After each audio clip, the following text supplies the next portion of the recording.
Just all of the sickness, and you were supposed to see me through. And you're lucky as shit, the things I admit, 'cause you stole more of me than I'd care to admit. So I can't remember all of the fucked shit that you'd do. Who is Quinnie? Hell if I know. I remember I heard a handful of her songs somewhere. It was the beginning of this year, and I heard some songs, little pieces of them. Like I saw a collection of them, and I just listened to little pieces of each. And there really was something there, like songwriting wise, there really was something there. But, recording wise, it was just a mess. It was really a mess. Then I think I found her on Twitter and followed her there. And then I found her on YouTube, and a couple months ago she uploaded a couple songs, and they are fucking fantastic. Once you get some money behind somebody with talent, man, her recordings really shine through. And she could use a lot more money. That's the thing about the recording industry nowadays is, money's hard to come by. Well, it's always been hard to come by. But the great thing about nowadays is we have the ability to hear from a lot more people. It's really hard to make money in this business.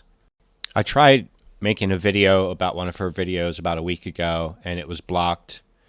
And so I tried to figure out a way to reach out to her, but she just totally hasn't been active on Twitter.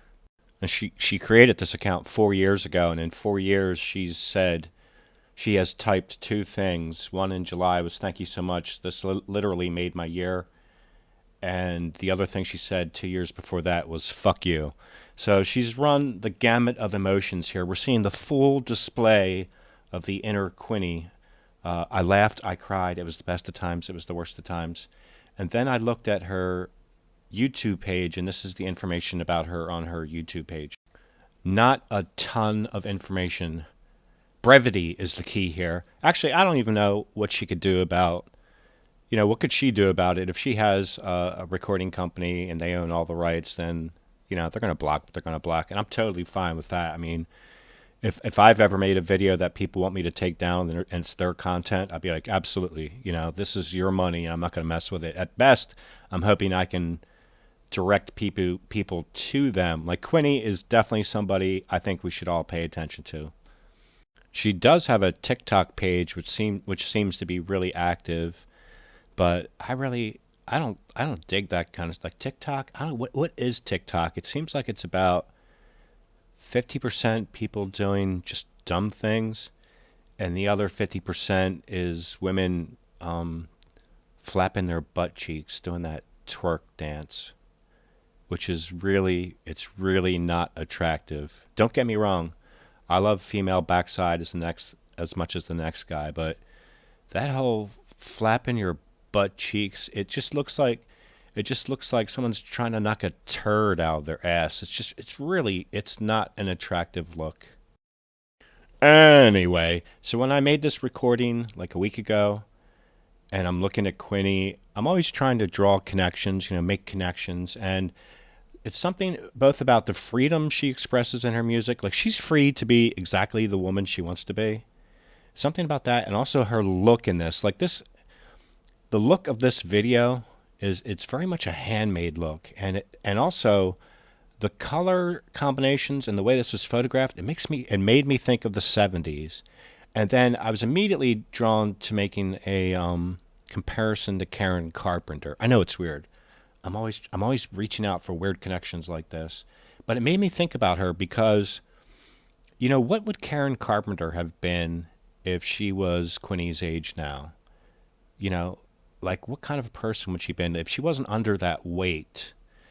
If she wasn't, I don't know that her brother controlled her, but he definitely controlled the music. And man, some of those songs were really awesome, but he just orchestrated those to just shit elevator music.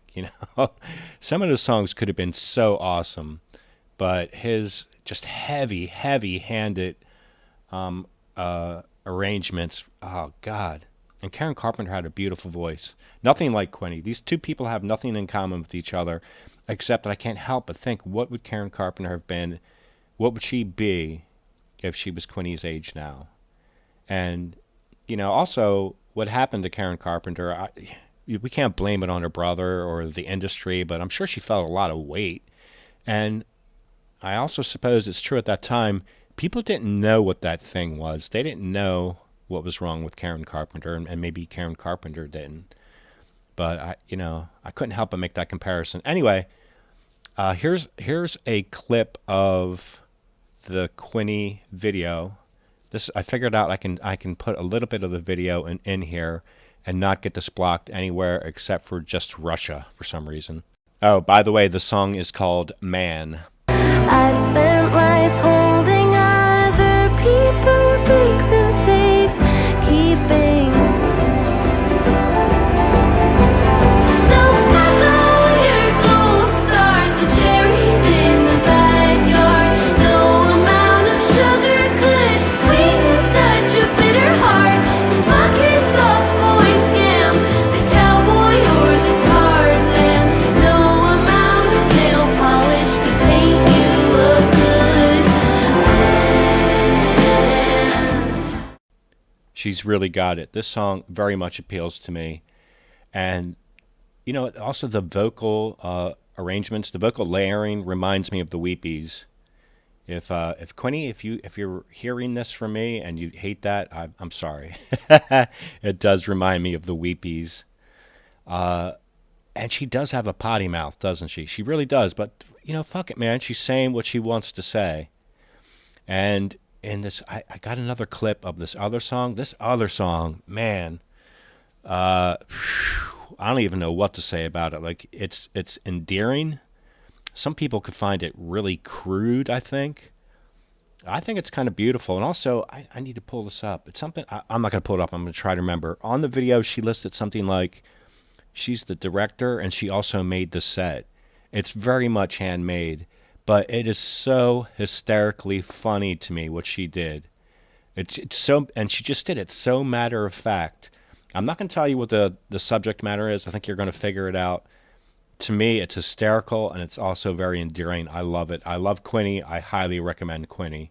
I'm going to link her YouTube page. Everybody should listen to Quinnie. 'Cause he's so pretty when he goes down on me. Cool skin, digger, baby blue shirt out the laundry. He tells me he's gentle when he wants to be. So I think he wants to be gentle with me. Such a short drive to get to the touch tank.